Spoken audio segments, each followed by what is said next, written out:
Hola, buenas. Quiero hacer un breve video, esta vez respondiendo a Crypto, acerca de algunas cosas que me dijo en su canal, donde, bueno, no me dejaba mucho responder, como que me bajaba el volumen, etcétera. Lo llamé a un vivo, estuvimos discutiendo, yo le preguntaba cuál era su problema con la gente conservadora, porque básicamente él tiene un partido que se llama Liberal Libertario.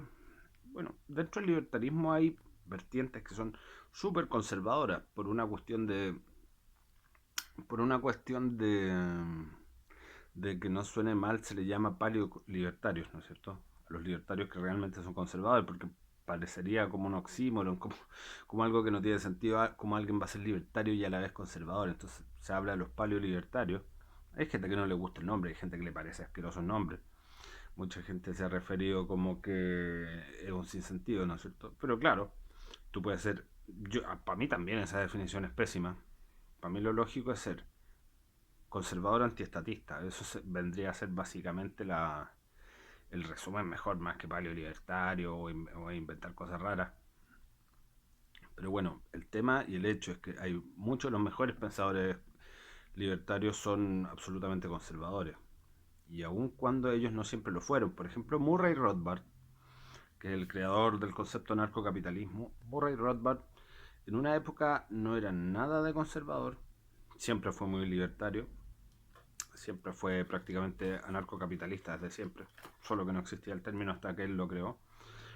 Pero Murray Rothbard en un momento se rodeó de gente, digamos, de la izquierda, o libertarios así libertinos, por decirlo de alguna manera, libertarios posmodernos, ¿no es cierto? Porque el libertarismo igual tiene cierta afinidad con la posmodernidad en el sentido del individualismo acérrimo, ¿no es cierto? Pero el tema tiene que ver con que Murray Rothbard en algún momento se dio cuenta que estaba rodeado de puros imbéciles. Estaba rodeado de pura gente que se iba para el otro lado de lo que él considera bueno dentro del mundo libertario. Él básicamente está interesado en una libertad económica, ¿no es cierto? Una libertad de emprendimiento, de una falta de control estatal en el sentido coactivo. Él está en favor de la libertad, pero la libertad sobre todo viéndola desde el punto de vista de las posesiones, ¿no es cierto? De la propiedad y de la iniciativa personal.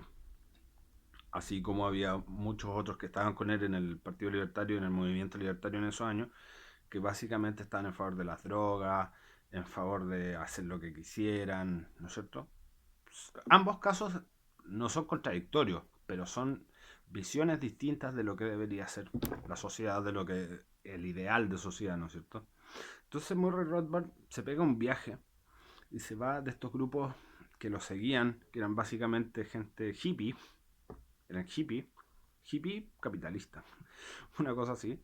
Eran hippie porque estaban a favor de las drogas, en contra de la conscripción obligatoria en esa época. Recordemos que era la guerra de Vietnam, estamos hablando del año 68, 69, 70.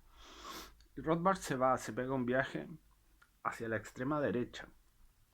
Y esto es importantísimo porque esto explica el surgimiento en parte del alt-right y de muchos otros grupos políticos conservadores que al día de hoy tienen muchísimo peso en Estados Unidos. Porque fue a explicarle a la extrema derecha que en realidad ellos eran los verdaderos libertarios.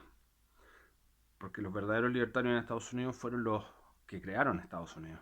Porque Estados Unidos fue creado básicamente fuera del Estado. Estados Unidos fue un grupo de canutos evangélicos a los que el rey de Inglaterra no quería matar porque les tenía buena, pero tampoco los quería tener ahí porque estaban revolviéndola. Entonces decidió mandarlos casi que exiliados, pero les regaló tierras, les regaló facilidades para que se fueran al fin del mundo, a hacer lo que quisieran en un lugar con un clima pésimo, con unos veranos calurosos, con unos inviernos bajo cero, con nieve. Bueno, los mandó para allá, dijo ya, estos canutos que se vayan. Y ese es el origen de Estados Unidos. Estados Unidos no fue creado como unas colonias en el sentido español con control estatal ni nada, ni mucho menos religioso. Que por supuesto para el Imperio Español era primordial imponer la fe católica.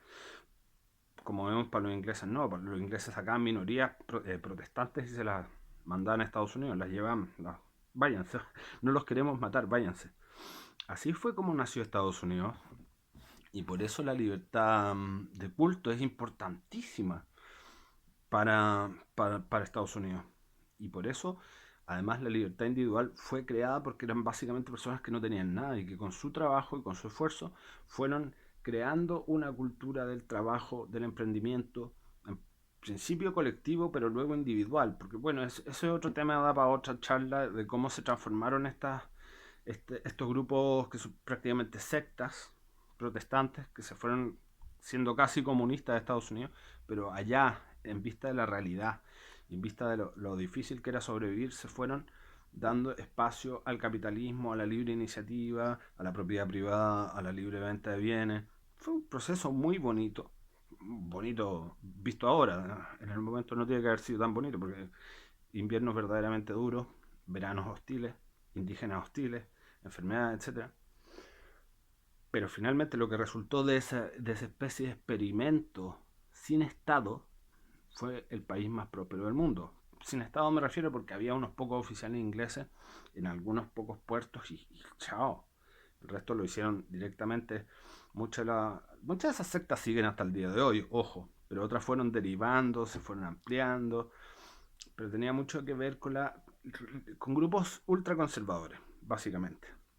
Entonces, Rothbard agarra eso y dice, ok, fueron los ultraconservadores, la gente protestante a full, la que descubrió la libertad económica e hizo de este país el más próspero y el más industrializado del mundo y el mejor en muchísimos sentidos. Entonces Rothbard vira desde los grupos hippies que lo apoyan originalmente a los grupos de extrema derecha, KKK y muchísimos otros, paleoconservadores. Entonces, en ese proceso que se da entre mitad de los 70 y fines de los 80, se comienza a crear el germen de lo que hoy día podemos llamar nueva derecha o derecha alternativa o, o un montón de grupos identitarios también, nacionalistas, pero siempre capitalistas. Eso es la diferencia, por ejemplo, de los nazis. Los nazis son nacionalistas, pero en el sentido económico son socialistas. Los grupos de la derecha alternativa, no solo la alt-right, no quiero meterme solo con la alt-right porque la alt-right es un nombre prácticamente patentado, sino que con muchísimos grupúsculos que hay en la derecha de Estados Unidos, que además piensan y pelean entre ellos y discuten y se da una llamada dialéctica, así como la dialéctica marxista que se da entre los grupos de extrema izquierda, que a su vez es buena porque te va generando más ideas, más peleas, más conclusiones nuevas. Bueno, en Estados Unidos se dio eso mismo, pero dentro de los grupos de la extrema derecha. Y eso en parte es lo que permitió la llegada de Donald Trump contra todo el establishment. Así que bueno, un poco eso quería...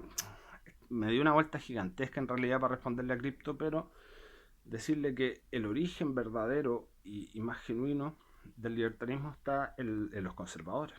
No es algo contradictorio. Y de hecho, si uno esto se lo dijo alguna vez a otro youtuber de derecha. Si tú eliminas el Estado, hoy día mismo la sociedad se vuelve muchísimo más conservadora, no más liberal. Por una cuestión de supervivencia, por una cuestión de lógica evolutiva, natural, biológica. El, por ejemplo, imaginémonos se eliminara el Estado absolutamente y se crearan pequeñas comunidades así tipo condominio. Eso sería como el paraíso anarcocapitalista. Habrían algunas súper libertinas seguramente, habría algunas que no, pero ¿cuál sobreviviría a mediano plazo? Probablemente la más conservadora, donde la gente se comporte bien, donde la gente no se pelee con sus vecinos, donde la gente respete al resto, y para eso tenga una moral bien desarrollada, el sentido moral de la existencia, ¿no es cierto? Probablemente donde proliferen las iglesias. No se trata de lo que uno quiere, se trata de lo que es, porque es así. Las familias se fortalecerían, porque en el fondo el Estado históricamente, y sobre todo en el último tiempo lo podemos ver, pero muy claro, como el Estado ha tratado de quitarle la potestad de los niños a la familia, cuando realmente primero es la familia y después el Estado. Entonces estos son temas larguísimos de discutir y suponer y suposiciones, pero básicamente es eso, o sea, el verdadero libertarismo debiera ser conservador o nada, o nada, o no existe. O son un grupo de hippies culiados que se dedican a fumar marihuana y chao.